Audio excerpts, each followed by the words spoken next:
Bismillahirrahmanirrahim. Assalamualaikum warahmatullahi wabarakatuh. Saya kaget nih, sing suara kula sing banter apa soalnya sing banter. Kok karo-karo nih. Alhamdulillah, alhamdulillahirabbil alamin wa bihi nasta'inu ala umuri dunya waddin. Wassalatu wassalamu ala nabiyyina wa habibina syafi'ina sayyidina wa maulana Muhammadin wa ala alihi wa ashabihi ajma'in, amma ba'du. Ya, yang saya hormati guru saya Ustaz Suryani Al-Hafiz selaku Kepala SDIT Badrus Salam serta seluruh keluarga Yayasan Badrus Salam, para asatid, ustadzat, dan juga Bapak Ibu wali murid SDIT Badrus Salam beserta Ananda yang hari ini ikut. Alhamdulillah, kita bersyukur kepada Allah di pagi yang cerah, di pagi yang barokah, waktu yang didoakan Nabi barokahnya, keberkahannya, itu salah satunya ya waktu pagi. Rasulullah itu dawuhe burika li ummati fi bukuriha. Umatku senantiasa diberikan keberkahan di waktu bukroh, waktu pagi seperti ini. Jadi kalau pagi seperti ini ngaji kena panas matahari, insya Allah berkah. Ampun ngantos dipikir panas sih, bener, nggih. Nek dipikir panas sih, yo panas kulo nggih kepanasan. Tapi alhamdulillah niki kok itu sih mboten tek panas. Jadi jangan diingat panasnya, tapi diingat kalau waktu pagi itu adalah barokahnya. Jadi doakan Rasulullah. Jadi insya Allah belajar di waktu pagi, ya, anaknya diantar pagi ke sekolah, lelahnya panjenengan semua ngantar anak pagi-pagi itu ya barokah, ya berkah.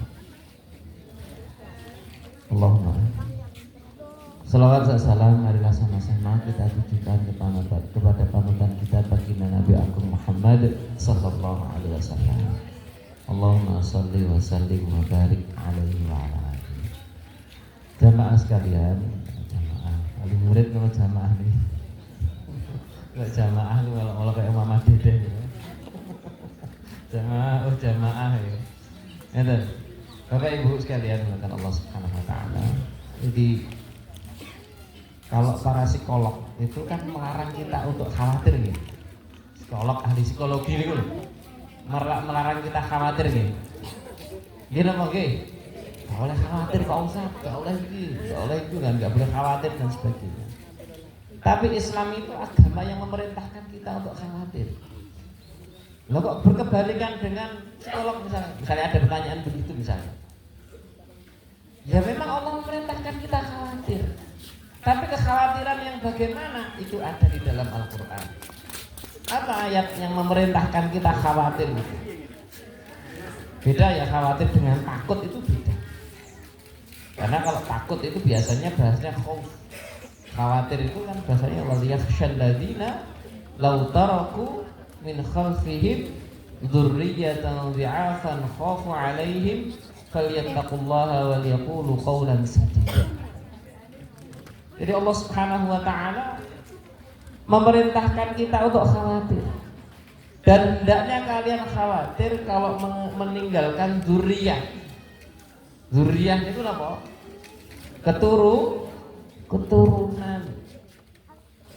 Keturunan yang lemah dalam segala hal. Mulai lemah keimanannya, lemah ibadahnya, lemah ilmunya, lemah mencari nafkahnya, lemah hartanya. Bahkan di makna diafan itu juga khawatirlah kalau meninggalkan generasi yang enggak kalian punya warisan, enggak punya warisan harta. Nah ini kenapa kemudian ada satu kebalikan. Jadi Jadi di antara kekhawatiran yang diperintahkan oleh Allah di dalam Al-Quran, maka Islam itu adalah satu-satunya agama yang memerintahkan kita khawatir. Saat para psikolog itu melarang khawatir, justru Islam memerintahkan untuk khawatir, tapi di bab tertentu. Maka ini spesifik bab apa? Dzurriyah. Apa Bapak Ibu? Dzurriyah, keturunan. Keturunan yang bagaimana? Keturunan yang lemah. Maka hakikat kita nyekolahkan anak, ya, didik anak, dititipkan anak ke sekolah misalnya, kan tentu salah satu yang kita inginkan agar adik kita itu menghilangkan kekhawatiran, merespon perintah khawatir, bukan menghilangkan kekhawatiran, tapi merespon perintah khawatir dari Allah Subhanahu wa Ta'ala. Ya kita jalankan apa? Ayo anak itu diopeni sing apik. Salah satunya adalah wasilahnya ada sekolah ini. Rodok gede sithik di pondok nih, biar kula nih. Maksudnya gitu. Ya sekolah itu monggo lah mudik ini. Tapi jelas begini. Kita memang dihadapkan dengan kondisi yang tidak sama dengan zaman kita dulu. Tapi kita tidak boleh melihat ke belakang. Penak zaman biyen ya, kan? Ya, tapi kan kita tidak boleh begitu. Namun waktu saya dulu usia anak-anak sekarang, itu kan sudah mulai banyak TV gitu ya, mulai ada TV, parabola, arang-arang kading kan, mulai ada radio begitu, sepeda pancal itu mewah, biar itu sepeda pancal yang plombir, sekimutan betul. Nah, TV enak plombire, TV radio dan plombire, oke.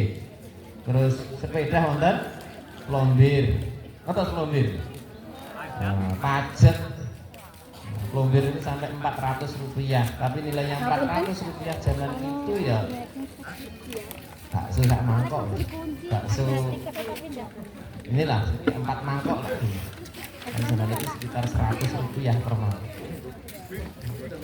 Jadi zaman dulu itu sepeda itu seperti itu. Tapi kan dulu saya tak bingung. Enak ya, kemudian ibu-ibu tuh mikirnya zaman dulu nggak ada TV, nggak ada radio. Itu pada saat sudah mulai banyak TV, banyak radio. Sekarang ini gantian. Penak biyen ya, biyen gak ono HP, gak ono internet. Kalau kita lihat ke belakang itu isinya cuma penyesalan dan harapan ingin kembali. Tidak mungkin karena waktu nggak bisa diputar kembali.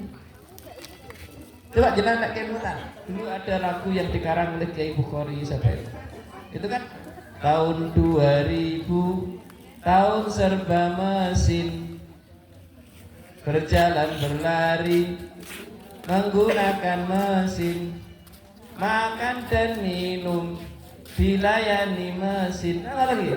Dan itu terjadi betul. Lagu itu dikarang tahun pinten, Bu? 1982.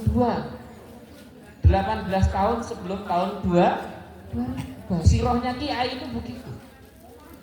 Dihitung. Tahu perkiraan. Dan ternyata benar.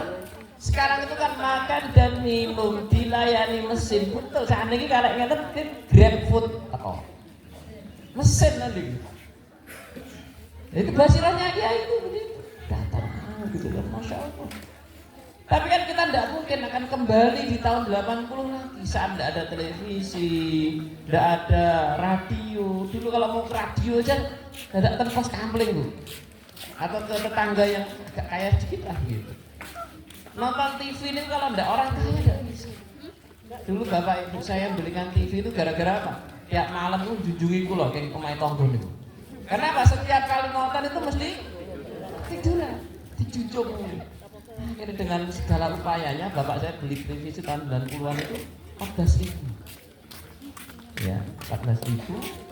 Ini pun televisi bekas, hitam putih ya. Nah, itu di antara tetangga kami dulu yang sudah punya televisi itu Ustadz Imam Bahrudin itu. Nah itu saudara kami itu sampai pas banget rumah itu yang punya televisi. Nah itu nonton ke situ ketiduran ya, akhirnya didongi sama Mbak.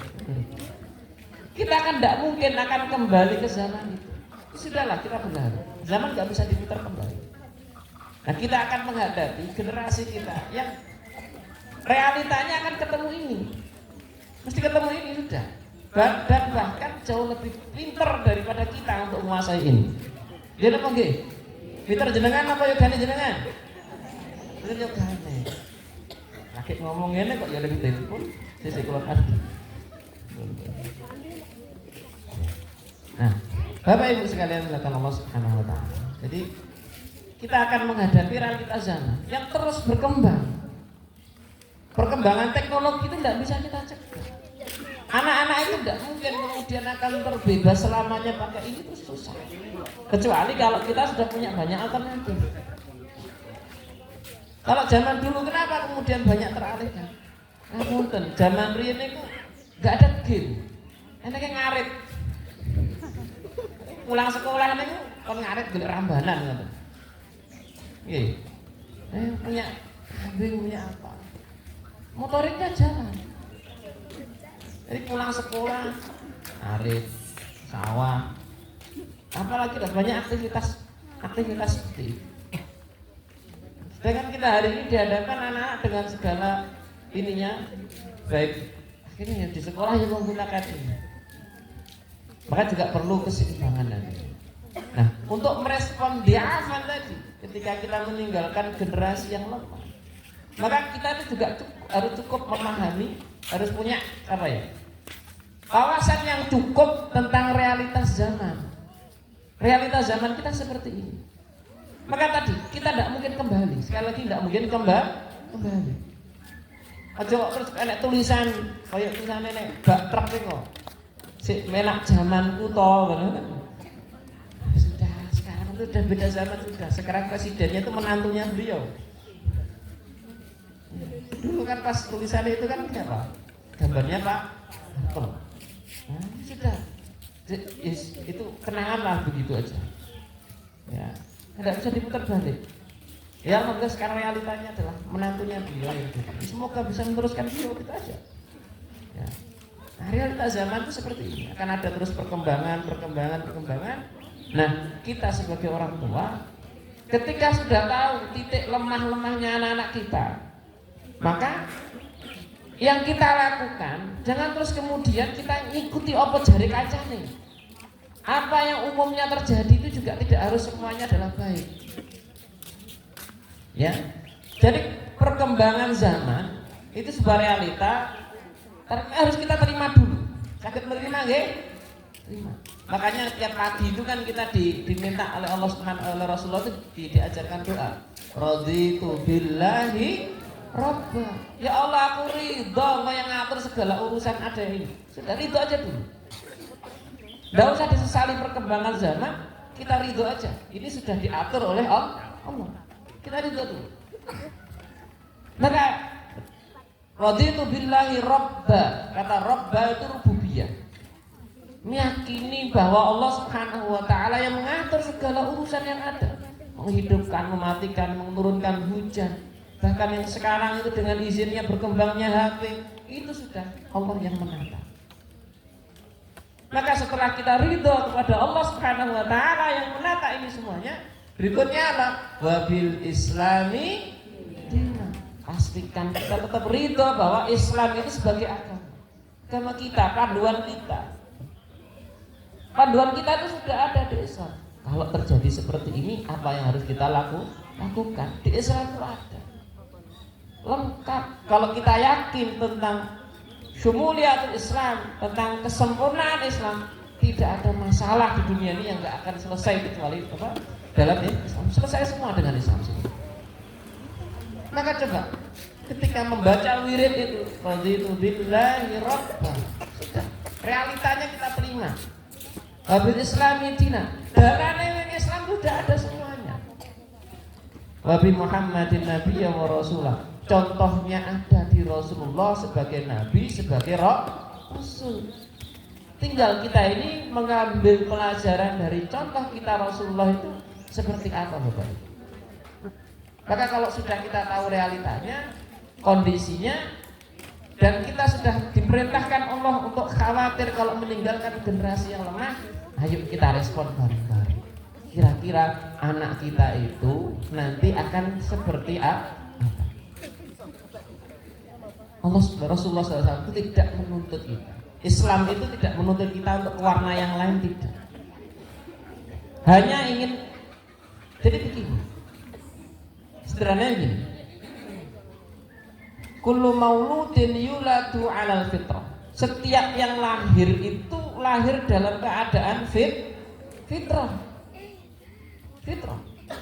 Fitrah itu apa? Suci, bersih. Fitrah itu maksudnya Islam dalam kondisi naluri aslinya. Cuma yang membuat warna itu adalah kedua orang tua. Kalau warna orang tuanya keislamannya kurang bagus, maka juga kemudian berbahaya. Makanya apa yang kemudian disampaikan oleh Rasulullah, fa'abawahu yuhawidanihi aw yunassiranihi aw yumajjisanihi. Yang membuat warna itu anak itu menjadi Majusi, Nasrani, Yahudi itu adalah orang tua. Fa'abawahu, kedua orang tuanya atau yang mewakili kedua orang tuanya. Sekolah ini kan mewakili kedua orang tua pada saat di jam sekolah. Mau dibawa kemana? Fa'abawahu. Apakah mungkin tidak dibawa ke Yahudi, Nasrani atau Majusi? Tapi bisa jadi orang tua membawa anaknya ke TikTok, IG, Facebook, nah itu yang membawa itu kan kedua orang tuanya. Maka di sini sebenarnya orang tua itu tidak diminta ke warna yang lain. Balik anakmu itu ke fitrahnya. Kembalikan kepada fitrah. Fitrah yang sudah Allah berikan, sudah ditanamkan sejak lahir. Maka sebenarnya sederhananya begini, kita memahami fitrah itu apa sih? Fitrah itu kalau mungkin kita pahami misalnya bersih, suci dan sebagainya. Apa? Fitrah itu lebih kepada makna naluri kita. Mengembalikan manusia pada naluri aslinya. Tidak dibawa ke warna-warna yang lain. Dibalik mau aslinya. Jadi kita itu sebagai orang tua hanya diperintahkan untuk menjaga anak itu tetap pada fitrahnya. Tetap pada naluri aslinya saat anak itu baru dilahirkan. Karena yuladu al fitrah. Setiap yang lahir, semua yang lahir, mau yang lahir dari mana pun. Maka hadis itu tadi sebenarnya tidak kok pada masalah orang tua yang membawa apa namanya. Biasanya kan kita memahami hadis ini sering setiap yang lahir itu Islam gitu ya. Ya memang begitu. Nah, cuma yang terjadi hari ini itu kan orang tua memang tidak membawa ke Yahudi, Nasrani atau Majusi, tapi kadang membawa sesuatu yang tidak sesuai dengan fitrah. Kenapa? Dengan adanya kemajuan teknologi, arus informasi yang begitu cepat, gara-gara ini kadang-kadang saringan kita ini yang kadang kurang rapat. Oh, apa ya ditonton? Enek konten sidik tombol.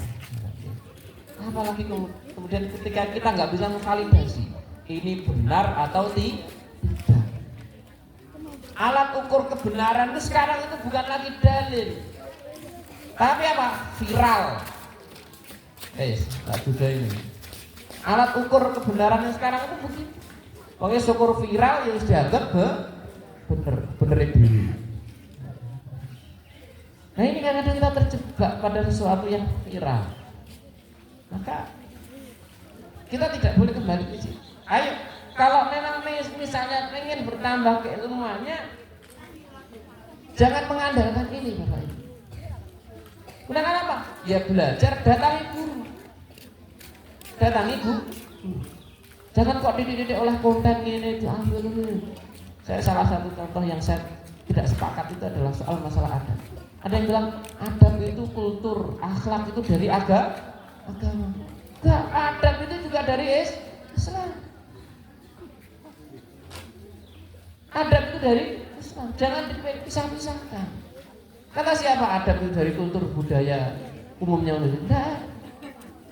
Walaupun ada, tapi sebenarnya saya mau tanya jenengan. Ada adab berwudu? Ada adab sholat? Saya tanya, itu dari kultur budaya kita atau dari Allah dan Rasulnya? Dari Allah dan Rasul. Kok ngomong adab? Bolehlah saya nggak sepakat dengan ada yang konten-konten seperti itu. Kayak adab, ini salah satu contoh. Kadang-kadang kita melakukan pembenaran. Oh, adab dari kultur budaya dan sebagainya. Adab itu ada sendiri. Adab itu di dalam Islam. Bahkan adab itu satu kalimat di dalam Islam yang mencakup seluruh kandungan apa yang ada di dalam Islam. Apa saja itu ada adabnya. Kepada Allah ada adabnya kita kepada Allah. Mau makan ada adabnya? Dia diajarkan oleh Rasulullah? Diajar. Nah, adapun akhlak itu lebih kepada sesuatu yang sudah jadi. Akhlak itu lebih dimaknai adalah sifat yang sudah terbentuk, wis dadi. Kalau dari bahasa itu kan khalaqa ya luku, menciptakan, khalqun itu ciptaan yang sudah terbentuk. Nah, akhlak itu adalah sifat yang sudah terbentuk dari proses pembiasaan. Pembiasaan yang mungkin awalnya dipaksakan, ya, awalnya agak dipaksakan, diajarkan, kok akhirnya roket dipaksa oleh Siti, gitu kan. Akhirnya biasa dan terbiasa itulah jadi akhlak. Nah, pembiasaan yang diiringi adab itulah yang kemudian menjadikan akhlaknya itu akhlakul karimah, kebiasaan yang baik, mulia. Karena juga ada akhlak yang buruk, kebiasaan yang buruk. Doa Nabi itu yang ajarkan Nabi itu, Allahumma hdini li ahsanil akhlak. Ya Allah, tunjukkan aku kepada sebaik-baik sifat, sebaik-baik akhlak. Wasrif anni sayyi'aha, dan jauhkan aku dari seburuk-buruk akhlak. Berarti kan memang ada akhlak yang buruk. Dan Rasulullah sallallahu alaihi wasallam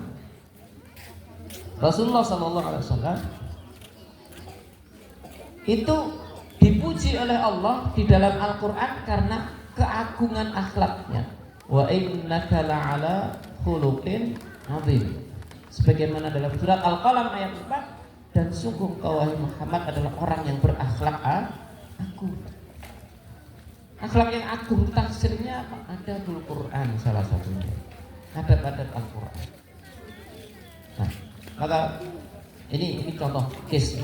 Jangan sampai kemudian kita ini dengan adanya HP, dengan kemajuan teknologi, bab-bab terutama bab-bab masalah keilmuan itu kita mengandalkan ini.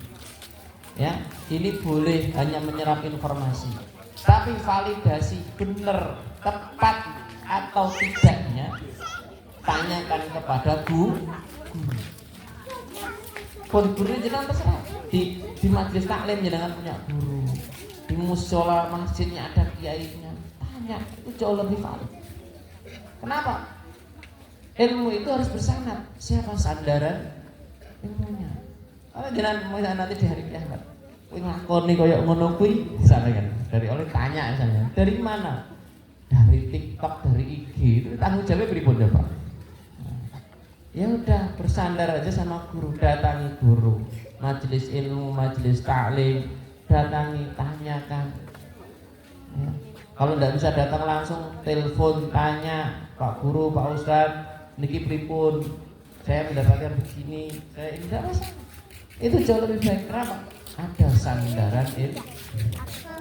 Maka dikatakan inna hadzal ilma dinun fangdur amman ta'khuduna. Kita itu diperintahkan untuk melihat siapa tempat kita mengambil ilmu. Berarti kan disuruh cari ilmu itu adalah datangi guru. Ya. Nah, Bapak Ibu sekalian dimuliakan Allah Subhanahu wa taala. Tentu kalau kita berbicara kepada dzurriyyah tadi. Anak-anak itu kan sekarang masih SD ya di sini ya. SD. Nah, tentu dengan pertumbuhan anak kita akan mengetahui anak itu kan terus punya dinamika, dinamis. Anak itu kan mengalami perubahan-perubahan. Ya. Perubahan-perubahan. Nah, maka kayak seperti pesantren, sekolah, itu ya wasilah saja. Jangan kemudian kita harus mengandalkan sekolah atau pesantren itu sebagai sarana utama. Tapi tanggung jawab utama itu adalah pada diri kita. Hanya saja kemudian kita bukan diperintah ya, maksudnya kita itu kan sekarang dihantarkan dengan wasilah-wasilah dalam proses mendidik anak. Ada yang melalui pesantren, ada yang tidak pesantren. Memang hari ini di suasana hari ini pesantren itu adalah tempat yang aman. Minim-minim lah pun boten nyepeng. Enggak senengane orang tua kan begitu. Wong Pak Ustaz kesane ten pondok. Sane boten nyepeng HP. Tapi itu asli. Padahal HP itu adalah realitas zaman. Ya, maksudnya gini, juga tidak memperturutkan sepenuhnya, juga tidak mengekang sepenuhnya. Tapi kemudian di situ kita harus bijak. Maka pertama kali kalau memondokkan anak itu jangan pikirkan, Pak Ustaz, sing penting orang ning omah. Akhirnya kan ngoten. Enggak tahu. Nah, akhirnya niat mondoknya anak itu bukan kok karena didik anak. Ben anaknya bisa karo HP. Jangan pahalanya itu ada tidak tadi. Ya. Maka niatkan juga diluruskan ya. Kalau anak di pondok itu niatkan dulu. Anak itu ya Allah saya titipkan ke pondok, ke kiai, ke ini untuk apa? Untuk dapat hidayah darimu ya Allah, bukan untuk meninggalkan HP. Nah jangan begitu. Anak nanti di pondok main HP, mbok bicara wis. Loh, ada santri saya itu. Dia itu memang HP-nya di rumah ada. Ternyata punya HP baru yang lain, dibawa ke pondok. Nyalain dhewe, tumbasnya orang tuanya tidak tahu coba. Pinternya bocah saat ini ngoten.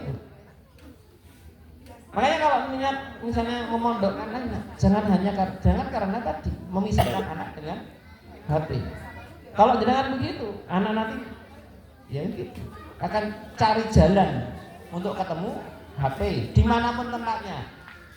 Ya. Maka pastikan agar apa sih yang kita harapkan ketika anak sekolah di pondok agar mendapatkan apa petunjuk. Dan balik kita itu dulu Nabi Adam itu dari surga akan nanti kembali kepada Allah juga di surga mendapatkan petunjuk ke arah surga gitu. Makanya kenapa kemudian Rasulullah SAW menyampaikan begini, alaikum bisidq, hendaknya kalian itu jujur. Kenapa? Fa inna sidqa yahdi ilal bir. Karena kejujuran kita ini akan mengarahkan kepada kebaikan-kebaikan. Wa innal birra yahdi ilal jannah. Hendaknya kalian itu jujur. Jujur ini jangan dikira hanya jujur ucapan, tapi jujur juga dengan niat. Maka ketika ulama kita bilang sidqun niyah, guru-guru kita sering ingatkan jujur dalam niat. Makanya jujur niat jenengan itu nyekolahnya anak, nitipnya anak ke Badrussalam, ke Ustadz Suryani itu untuk apa? Bingung kan itu. Maka pastikan sidqun niyah. Kesana Pak Ustadz boten repoti kula tuh iya. Ya terus jenengan rin gaya anak niku terus nopo akhirnya gak gelem repot. Repot di salahnya sekolah. Maka di situ jujur niat. Sidqun niyah. Kenapa kalau kita nggak jujur dalam niat kita, nanti sulit untuk mendapatkan petunjuk kebaikan. Karena Rasulullah kata yahdi, as-sidqu yahdi. Jadi kejujuran itu menunjukkan akan mengarah kepada kebaikan. Petunjuk kebaikan itu karena kita jujur. Jadi kalau ingin mendapatkan petunjuk hidayah, pastikan kita itu jujur. Jujur dari niat kita. Jujur dengan keimanan kita yakin gitu kan. Jujur dengan keimanan kita, dengan keyakinan kita, dengan niat kita, jujur. Kalau kita jujur bener, ya kata sidqun itu ya bisa berarti jujur, bisa berarti bener niatnya, bener keimanannya, bener sikapnya. Maka itu akan menunjukkan nanti kepada kebaikan berikutnya, dan kebaikan itulah yang menunjukkan kita nanti ke surga, balik ke surga, berkumpul semuanya dengan anak-anak kita nanti di surga. Allahumma. Makanya pastikan kata kuncinya dalam mendidik anak itu adalah situ. Mau dipondokkan atau enggak dipondokkan sama saja. Maka ketika di pondok, memang realitanya di pondok itu lebih aman. Hari-hari ini masih aman. Ya, sak dablek santri di pondok itu minim sudah enggak ketemu HP. Walaupun di NS nyolong ada, tapi ya prosentasenya enggak banyak. Ada. Ya, dablek mencicil ya sekali ngusili kancane, itu mesti ada. Ya, mesti ada. Tapi kemudian dari situ kalau nggak ada ngoten iki terus tugas kula napa ten pondok. Kalau nggak ada santri juga, blek nakal terus pengasuh ten pondok niku kerjaane napa? Kok mangan turu anake ya tidak ya sudah gitu. Kayak saya kalau dikeluhi orang ya sudah dengan adanya itu kita ada pekerjaan. Ya, pekerjaan gitu itu ada amal soleh lah begitu, ada amal soleh gitu kan. Akhirnya apa? Lisan kita itu lelah nuturi. Nah, ketika lelah nuturi itu yang diingat apa? Setiap ucapan perkataan ketika da'ilallah mengajak kepada Allah, berapa banyak pahala yang kita dapat. Maka ketika melihat anak dituturi kok bulan balik nih, jangan diingat anaknya yang nakal, tapi diingat bahwa setiap ucapan kita itu adalah ahsanu qaulan, sebaik-baik ucapan yang mengajak kepada Allah. Jangan dikira itu hanya untuk dai yang biasa ngomong di ini Trump, tapi kita sendiri yang mengajak anak-anak kita. Ayo sholat, ayo ayai ngaji, ayo sholat subuh. Itu kan mengajak kepada Allah.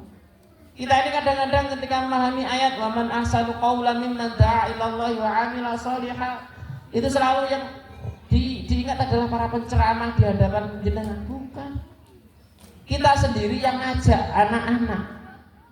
Itu sudah ahsanu qaulan mimman da'a ilallah, yang mengajak kepada Allah. Kan kita ngajak ngaji itu kan ngajak sholat itu kan mengajak kepada Allah, dakwah kepada Allah. Jadi kita sikapi seperti itu. Nah, termasuk wasilah ketika anak-anak di pondok itu tolong dibenahi dari sidak dunia. Nah, ketika seperti itu, maka insya Allah apapun yang terjadi di anak-anaknya nanti di pondok, mungkin di awal-awal tidak betah misalnya. Ya, kalau anaknya tidak betah di pondok misalnya, maka pertanyaan satu dengan semuanya, siapa di sini yang betah tinggal di rumah mertua? Angkat tangan. Kalau anaknya gak betah di pondok, tak tanya jenengan semua, yang betah tinggal di rumah mertua. Alah. Termasuk sing ngomong niki teman-teman. Alhamdulillah, kalau sejak awal nikah atau saat ini kontraktor alhamdulillah sekarang sudah punya rumah, nggak tinggal dengan orang tua gitu. Dan jenengan yang tinggal dengan mertua ya masya Allah luar biasa sabarnya, ya sebagaimana anak-anaknya yang juga nggak betah di dalam pondok. Ya memang begitu. Sederhana saja, kalau anak nggak betah di pondok ya sudah, lihat aja diri kita sendiri. Nah, kita juga nggak betah tinggal di rumah mertua, udah kita aja. Padahal rumah mertua itu kan adalah rumah orang yang kita cintai katanya. Udah sih gak betah. Ini langgar. Sama ada nanti di pondok itu rambut itu rata-rata dawa sithik langgar gundul, lek kok berdawa. Tapi anak-anak seperti itu tadi itu delok bocah pilak betah nang pondok. Rata-rata ya sama orang yang betah tinggal di rumah mertua itu biasanya mana sih untuk dangdut. Kadang-kadang nek nuruti omongane kayak baper aja kan gak kuat. Terutama bapak-bapak ini. Betah kalau kayak nek gone orang tuane sih tetep betah lek bapak-bapak saya yakin. Mergo dablek ya. Juga ketika anaknya di pondok kan nggak betah, ya kita ingat diri kita sendiri aja. Ya, jadi gitu aja, selesai. Biar kita aman, tidak terlalu banyak semangat. Wah, aku nggak betah, ya sudah. Maka dimotivasi biasa saja. Justru sebenarnya ketika anak dipondokkan itu melatih anak untuk siap hidup tanpa orang tua. Itu kelebihannya di pondok. Maka saat kontang nantinya anak di pondok dengan segala dinamikanya, ya, dengan segala dramanya. Kalau drama ini pondok itu enak, sampai pondok itu, sampai pondok diantar sama orang tuanya itu mogok nih jero mobil. Mogok itu gak terima 1 jam 2 jam. Pernah ada kaki tunangan itu mogok itu loh, dari sore sampai pagi itu di dalam mobil, bayangkan. Pernah itu tahun 2019 atau 2018 saya tuh ada santri nggak mau keluar dari mobil, sampai mobilnya ditinggalin pondok orang tuanya pulang ke rumah. Itu pernah terjadi itu seperti itu. Dramanya katanya gitu. Nah, maka ketika dengan segala dramanya anak-anak di pondok itu, Bapak Ibu, sebenarnya begini, kita sedang menyiapkan anak kita itu hidup mandiri. Hidup mandiri itu apa? Siap hidup tanpa kita. Sak minim-minimnya itu, minim-minimnya anak di pondok itu. Ini dia hidup, mau hidup tanpa kita dulu. Adapun nanti berikutnya, biar kita menghilangkan kata diafan, karena itu gini, di pondok itu yang kuat kan biasanya bukan karena anaknya pintar, tapi karena kuat jiwanya, kuat mental. Karena dalam tubuh manusia itu ada badan, ada jiwa, ada badan, ada jiwa. Nah, yang diharapkan anak dipondokkan itu tidak hanya tumbuh badannya, tapi juga tumbuh jiwanya. Jadi gini, kadang-kadang kita itu mikir nek wis gede ya wis cukup, jiwanya juga akan tumbuh. Gini apa nggih? Mikirnya awake wis gede, biasanya jiwanya juga sudah besar. Tapi ternyata tidak. Ketika kemudian kita menjalankan apa yang menjadi perintah Allah, perintah Rasulullah dalam syariat Islam itu, contoh dalam amalan kita, amalan yang secara dasar di dalam Islam itu kan biasanya kita berbicara ilmu fikih. Bab fikih baru pertama kali ini kan apa? Fikih yang pertama kali diajarkan itu kan Bapak Ibu? Taharah. Taharah itu apa artinya? Bersuci. Bersuci itu diawali dari apa? Dari langsung wudhu atau bersuci dari najis? Bersuci dari najis. Bagaimana buang air kecil, buang air besar, tuntas. Nah, itu latihan jiwa manusia itu sejak awal. Kenapa ulama itu mengurutkan fikih itu secara amalan diawali bab taharah dan diakhiri dengan bab jihad sampai selesai. Diawali dengan karena prioritas itu orang itu, dan dari situ adalah proses tazkiyatun nafs, proses tazkiyah. Tazkiyah itu kalau dalam makna bahasa kita itu bukan hanya mensucikan, tapi menumbuhkan jiwa, mensucikan dan menumbuhkan jiwa. Kalau badan manusia itu kotor, berarti dimandikan pakai air. Tubuh manusia itu kalau pengen tumbuh, berarti dikasih makanan. Sakit diobatkan. Jiwa manusia itu sama, sejak kecil, sejak anak sudah mulai bisa diajak bicara, sudah mulai dikondisikan. Ojo ngompol sembarangan, ada yang boleh ngompol. Akhirnya pipisnya dikondisikan dalam kamar mandi. Kan gitu. Karena itu akan menumbuhkan jiwa. Maaf, ini contohnya begini. Orang yang tidak tumbuh jiwanya, sampai tua pun itu akan ngompol sembarangan.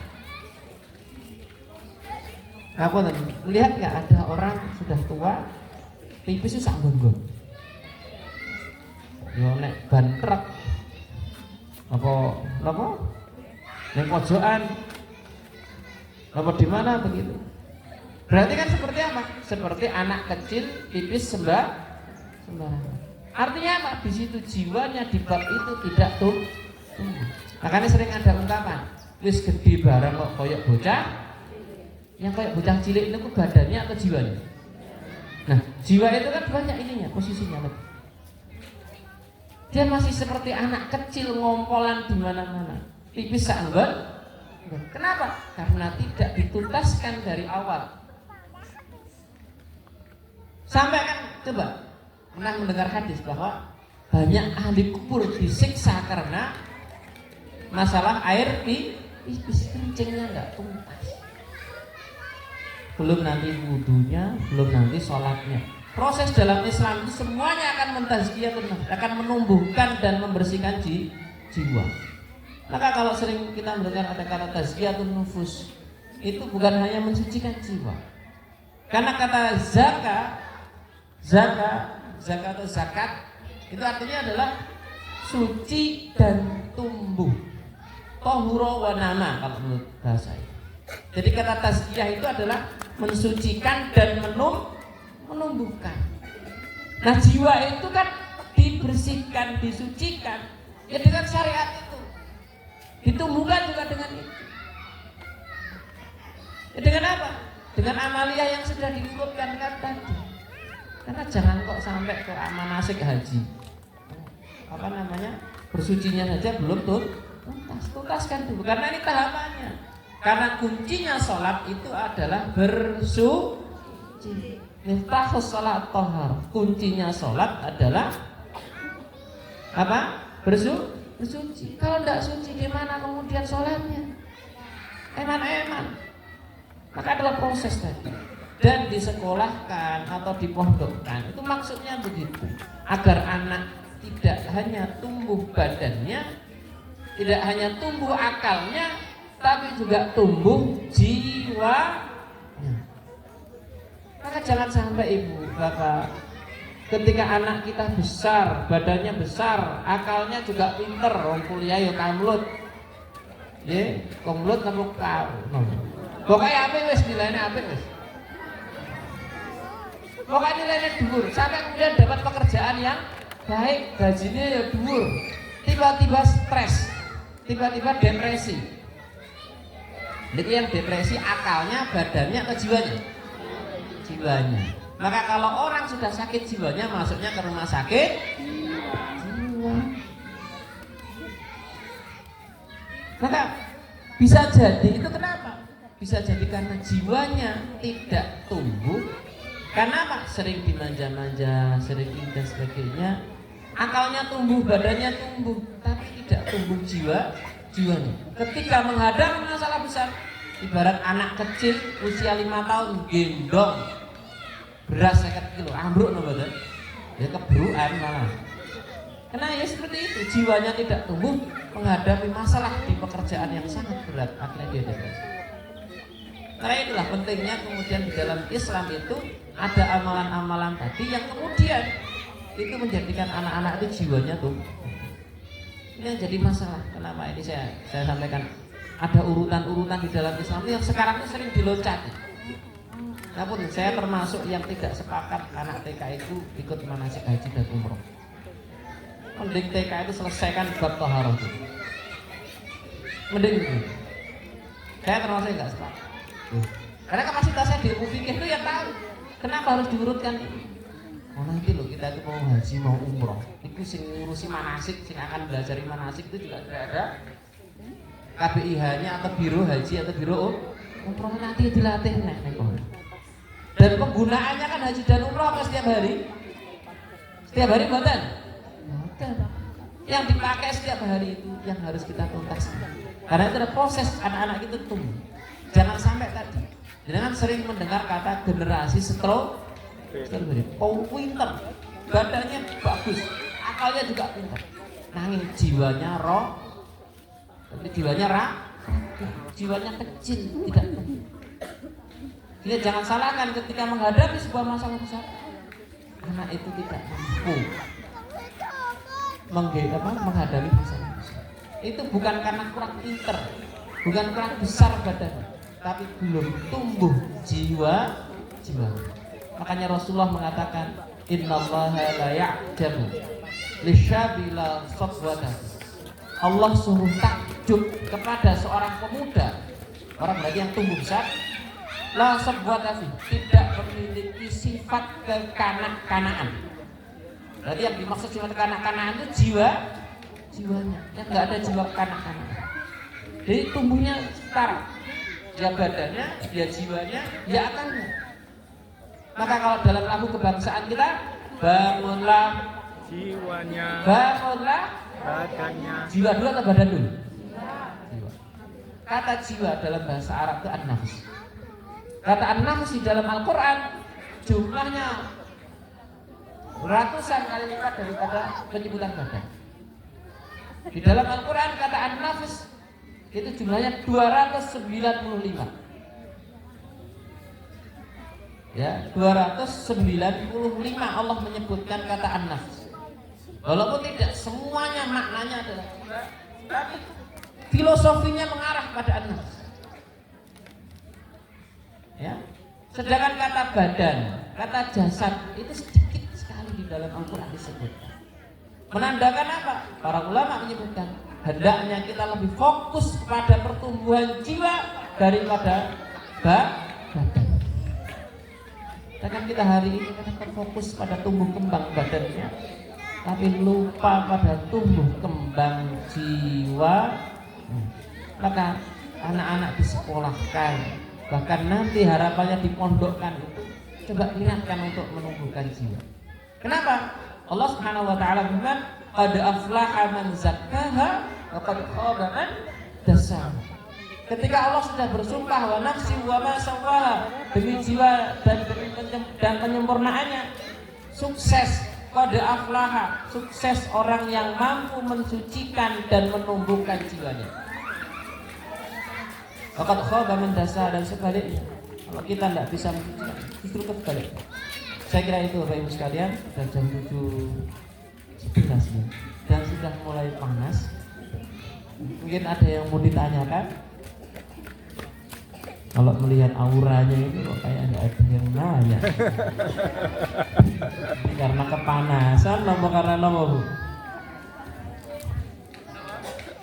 Vitamin D. Monggo. Kalau ada yang mau ditanyakan sebelum kita akhiri doa. Baik, kepada ayah bunda yang ingin bertanya, dipersilahkan.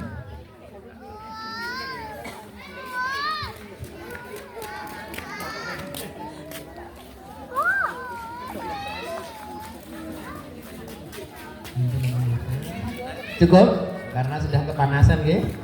Nanti kalau masih ingin ditanyakan, kalau ada hal yang mau ditanyakan, boleh berikan nomor saya. Nomor saya orang ketok jadi hubungi nomor ini ya, nanti tanya ke kepala sekolah, nomor saya ada ya. Kita doa bersama lagi dulu bapak-bapak semuanya, anak-anak semuanya, mari kita berdoa. Allahumma salli ala sayyidina Muhammad wa ala ali sayyidina Muhammad walhamdulillahi rabbil alamin. Allahumma ighfir lana, Allahumma ighfir lana, Allahumma ighfir lana dhunubana wa kaffir 'anna sayyi'atina wa tawaffana ma'al abrar. Rabbana wa atina ma wa'adtana 'ala rusulika wa la tukhzina yawmal qiyamah. Allahumma 'alaika tawakkalna wa ilaika anabna wa ilaikal masir. Rabbana taqabbal minna innaka antas samiul 'alim. Wa tub 'alaina innaka antat tawwabur rahim. Allahumma ansur ikhwanana fi Gaza. Allahumma ansur ikhwanana fi Sudan. Allahumma ansurhum nasran 'aziza. Allahumma shfi mardahum, Allahumma shfi mardahum, Allahumma shfi mardahum, Allahumma at'im jaw'ahum warham mautahum wa taqabbal syuhada'ahum bi rahmatika ya arhamar rahimin. Rabbana Allahumma barik ala madrasatina Badus Salam kama barakta ala Makkah al-Mukarramah wal Madinatil Munawwarah. Rabbana atina fid dunya hasanah fil akhirati hasanah wa qina adzabannar. Subhana rabbika rabbil izzati amma yasifun wa salamun alal mursalin walhamdulillahi rabbil alamin. Dan bila bisa dihak. Assalamualaikum warahmatullahi wabarakatuh. Waalaikumsalam warahmatullahi wabarakatuh. Disampaikan terima kasih kepada Ustaz Hasan Iqbal Tantowi. Semoga materi yang disampaikan beliau bisa kita terapkan ke depannya di kehidupan kita sehari-hari, dan semoga materi yang disampaikan bermanfaat untuk kita semua. Baik, ayah bunda, tiba kita di acara yang terakhir yaitu penutup. Mari kita tutup acara kita pagi hari ini dengan membaca doa kafaratul majelis. Subhanallahumma wa bihamdika asyhadu an la ilaha illa anta astaghfiruka wa atubu ilaik. Kurang lebihnya kami mohon maaf. Wabillahi taufiq wal hidayah. Wassalamualaikum warahmatullahi wabarakatuh. Waalaikumsalam warahmatullahi wabarakatuh.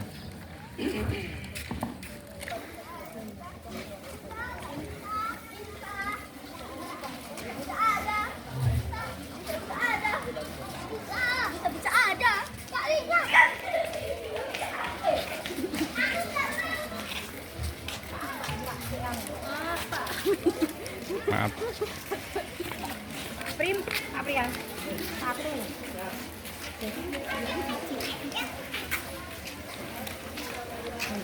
Nggih.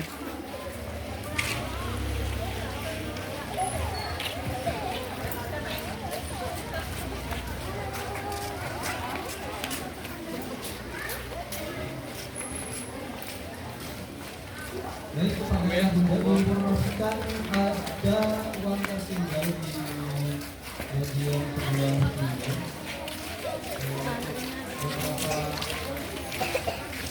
Halo, iya. Memiliki bisa menuju jadi kepada yang muda yang merasa uangnya tertinggal bisa ke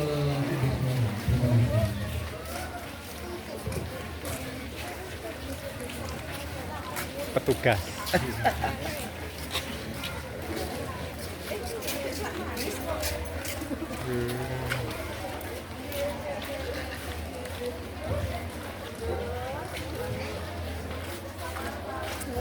Nggih, sama-sama. Bunda yang mendaftarkan siswa putra putrinya kelas 1 bisa mengambil formulir di bagian sekretariatan, guys.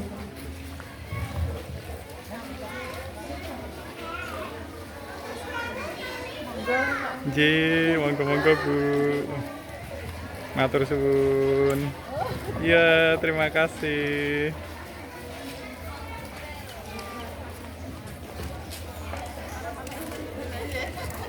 Halo. Baik, diinformasikan kepada ayah bunda sekalian untuk yang ingin Iya. mendaftar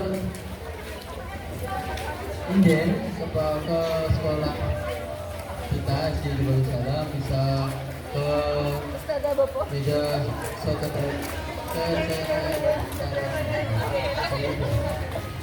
ya.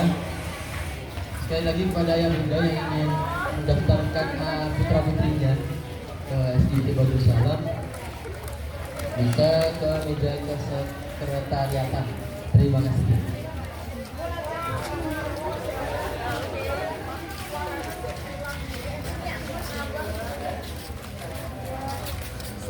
Satu, dua. Ya.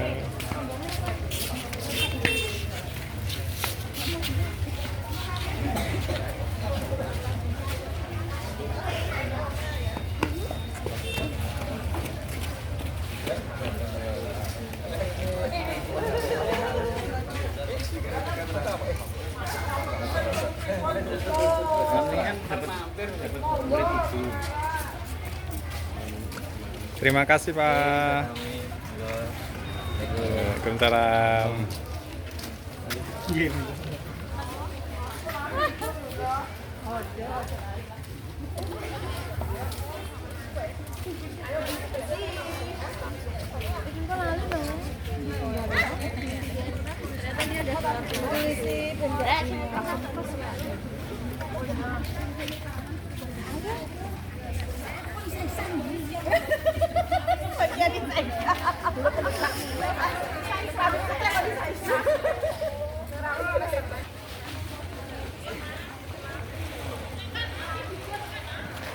Sampai bertemu kembali di kajian BPI Wali Murid yang akan datang. Terima kasih. Semoga bermanfaat.